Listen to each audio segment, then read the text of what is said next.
everyone, Trinity here. Today I'm going to show you how you can use your KidiZoom Creator Cam 2, drumroll please, make objects float. And kids, this is advertising. You'll need your Creator Cam, tripod, green screen, and a toy you're going to float, which is Mia. Let's set up our green screen like this. Take your toy and your Creator Cam and put your toy in the middle. On the Creator Cam, select the Creativity Tools mode and then Floating Object, because that's what we want to do. On the Creator Cam, it does show instructions, which is super helpful.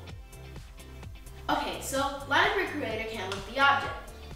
Pro tip, fill up the screen with the green screen. That's how I make sure we only see the item float. When you're ready, just hit the red button. Move your object where you want it to be.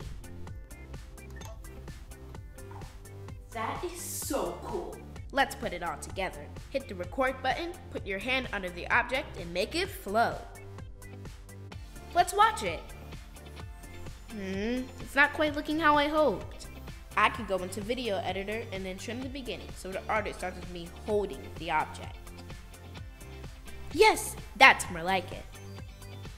Whoa, look at that! I'm Trinity, and that's how you can make objects float on the Creator Cam from VTech.